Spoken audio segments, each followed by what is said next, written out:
Is under scrutiny once again as pharmaceutical companies are being accused of hyping up a false pandemic. The Council of Europe is putting the virus on its winter agenda, which is now underway. The COE's head of health also claims the World Health Organization colluded with major drug companies and changed the definition of pandemic. Dr. Wolfgang Wodarg says it ensured maximum profits but no risks for the firms. Now countries like Britain, France, and Germany have stockpiles of vaccines lying unused as infections spread far less than the panic surrounding it. And now let's hear from Dr. Wolfgang Wodarg, who's in Strasbourg. Hello, Dr. Wodarg. What's your evidence that drug firms created a false alarm over swine flu?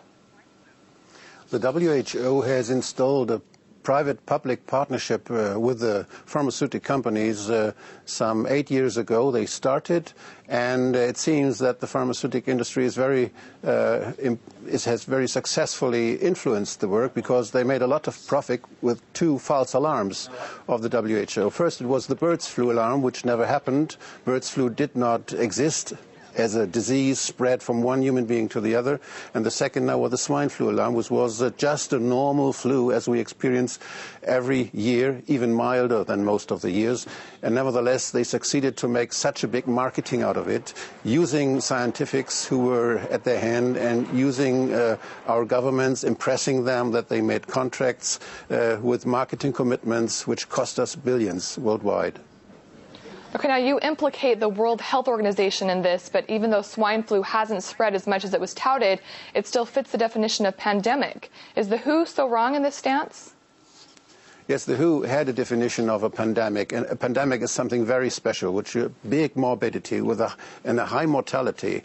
And this was in the definition before, in 2004, 2005. You can read it in the WHO websites and in the papers. And this year, they suddenly dropped those two characteristics. They said nothing about the severeness of the disease, which is spreading, and they said nothing about the mortality, which is very essential for such a definition.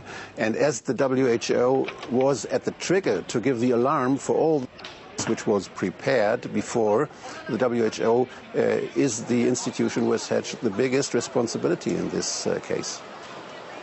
Well, the nature of a forecast is an educated guess. Isn't that better than being cautious and unprepared?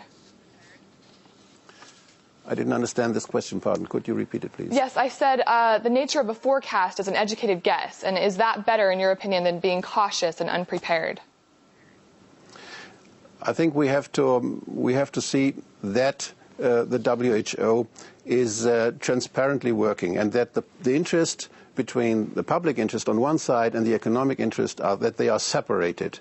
And we have to make recommendations. Our governments have to go to WHO and have to be in the World Health Assembly. They have to tell WHO how to work better and with higher quality in future. Okay, one last question, Dr. Wodarg. What's the Council of Europe going to do to get answers from drugs firms on this? We try to investigate how this happened, how this false alarm happened twice, and we try to investigate and to find out what structures we need that we can start to rely on our institutions. It's not only the WHO, it's also the national institutions. Many of us, in many states, there were national institutions that just followed what WHO said, and they continued even telling us that there may be a second wave, although some other institutions already had found out and had documented that, for instance, in Australia, where the winter is long over, there has been none, and there is no scientific evidence for a second wave, so they continue selling their drugs, and WHO helps them, and some national institutes do this too. And it is irresponsible, it's unresponsible, because people are vaccinated and needlessly. And it makes a damage to people. There may be side effects, and it costs a lot of money. But I think the side effects and the giving children to vaccination, which is not necessary, when it's even not proved that the vaccinations of children help something, and the vaccines are not tested with children. So there's so many things happening, and WHO is just covering all this and saying this is a good thing. It's incredible what's happening. All right, well, thank you very much, Dr. Wolfgang Wodarg, who heads the Health Committee at the Council of Europe. Hopefully we'll find some answers to those questions.